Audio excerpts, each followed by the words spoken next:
I've finished the thumbnail for my virtual reality art video, which I've just released. Unfortunately, when I recorded it, everything was being processed on the one computer. So as you can see, especially towards the end when there's a lot happening in the virtual reality thing, it's a little bit laggy. So I'm really hoping you guys can forgive it just this once, and I'm hoping next time I'm gonna record the full cam of me, the HD camera, on a separate computer with a separate processor.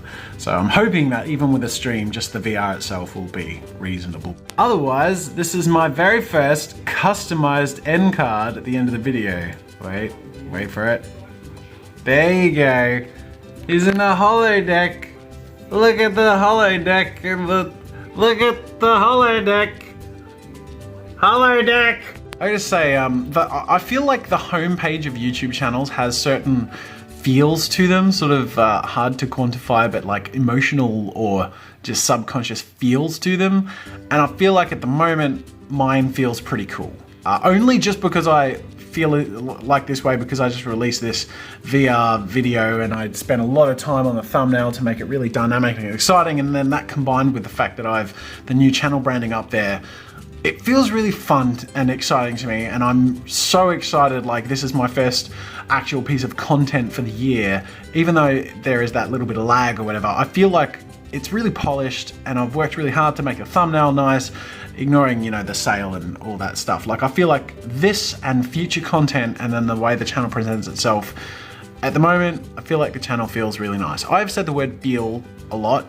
It feels really feely. But yeah, I guess my point is, I feel good. I knew that I would now. Okay, I'll stop.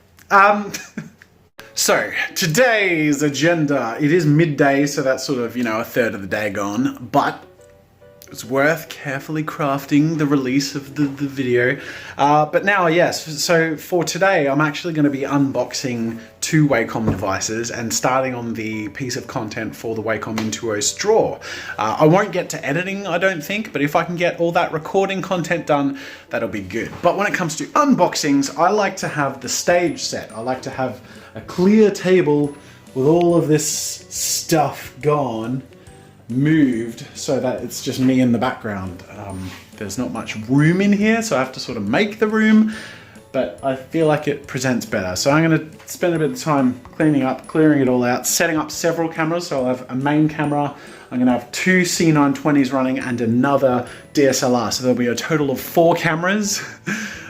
So I can jump between different shots, get some close-ups and all that stuff, but just essentially record all of it at once. So I only really need to present it once, but then I have 4 shots to go between. I've set up my recording setup. I'm going to be using 3 cameras, not 4, but I have my 2 DSLRs and I have 1 webcam running sort of a top-down view. The reason I'm using 3 instead of 4 is because I was going to run another webcam with the Wacom Cintiq Companion 2, but I actually want to bring that device in when I unbox the Mobile Studio Pro. So I'll leave it for now.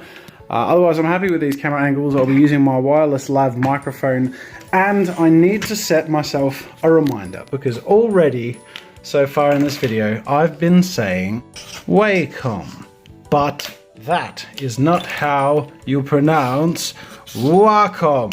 Wacom. Wacom.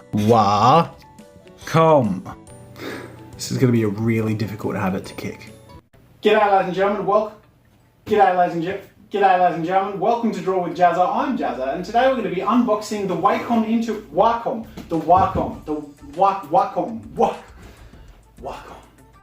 I've recorded the footage of 2 unboxings. That is the Mobile Studio Pro, which I'm going to install and get started. And then tucked under here, so it was away from camera, are the Wacom Intuos Pro paper thingies. So I'm actually going to set my desk back up normally and set up the Intuos Pro paper and use that and start to get footage of me playing around with that while the Mobile Studio Pro gets set up and functioning. So still a bit of work to do. I've done the unboxing bit, but it's weird. Like, whenever I do an unboxing, I always feel like I might have forgotten something because it feels like it's a different setup. I can't see everything as I'm recording it and doing it. I'm just hoping for the best, but I hope I've got everything I need. In the meantime, I've just been setting up the very basics of both of the tablets, but I don't have enough time to record the content using the Intuos paper because I'm going to be finishing work in about 40 minutes, and I want to take my time and make a really cool art piece using the settings, plus also familiarizing myself with it. So while it only took like 15 minutes to set up this device itself and add all the drivers and stuff, I'm actually going to have to record the content for the video, I'm thinking, on Wednesday. So I'll come back to it. In the meantime, I'll use the next 40 minutes to get a whole bunch of stuff downloading on the Mobile Studio Pro, so I can start tinkering with that soon. But yeah, that's basically it for the day. I'll give you a bit of a close look at the devices now, though. You guys get the first sort of peek. So this is the Intuos Pro paper, and this is like a clip thing that goes on here, slides on there, and you can just lift this up and clip on a piece of paper like this. And as long as it's within these little areas marked here, it'll pick up what you draw with the pen. So it comes with the ink pen and then the actual stylus as well. And I haven't used any of these devices ever since they've had touch capabilities. And it feels really nice. Like, it's really quite natural. And I've been installing all the driver settings just using the touchpad. Because, I don't know, it's just really comfortable. So that's a good sign. So anyways, that's that thing. And then in the meantime, I'm doing the first thing anyone should ever do when they set up a new computer, and that is download Chrome and Firefox and get rid of Edge or Explorer or whatever it is you want to call it.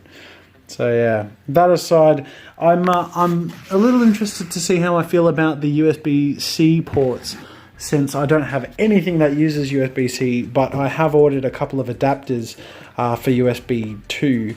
So for Ethernet and USB 2, I'll have to use those. I'm interested also that the power cable is USB-C, so I find that interesting. But anyways, this is a very pretty device. I go into detail in the review video itself, but in comparison to the Cintiq Companion 2, which I've snuck and hid under here, you can see that it is quite a bit larger. Not a heap larger, but the screen size itself is more roomy. But then the thing that has just struck me as absolutely amazing so far is this. You ready? Display settings. So everything so far is zoomed in to 200%. So if I make it 100%, you can see with its resolution how freaking detailed it is, because this is a 4K monitor and it's insane. Like, everything is so small just because that's what the resolution is. It's crazy. By default it recommends 225%, but I'm going 200% just so that I have a little more screen space, and I'll see how it feels with apps later. But yeah, anyways, I'll be interested to see how this feels to use. Question of the day comes from Average Joe, who says, what was the left-hand keyboard device you were using called? Referring to this thing that I showed off when I was editing. This is called a Razer Orb Weaver, and you can set keyboard shortcuts and macros to it. And I have a pretty cool setup for it for Premiere and for editing, which I'll show in the Premiere editing tutorial that I'll make and release, I don't know, a couple of weeks from now. But yeah, that's what it's called. Anyways, that's it for today. I'm going to wrap up again. Like I said, I'll be installing and downloading and just doing all that miscellaneous crap. But in the meantime, I'm going to wrap up in 20 minutes and go for a swim with the wife and bub and relax because I'm tired, and that'll be good. So we had a lovely afternoon. We went for a swim and had a generally relaxing afternoon. But before I finish the vlog, I wanted to mention a couple of important things.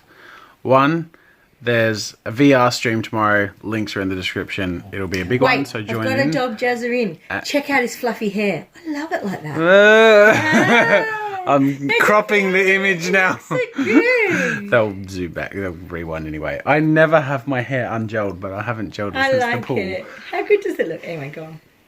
I feel so asymmetrical. And the other very important thing is, I just thought I'd let you guys know that when we put MJ to sleep, he gets very conversational these days. So I recorded just a snippet of what it sounds like when we're trying to put him to sleep. It's pitch black because put him to bed in the dark room. But enjoy. See you tomorrow.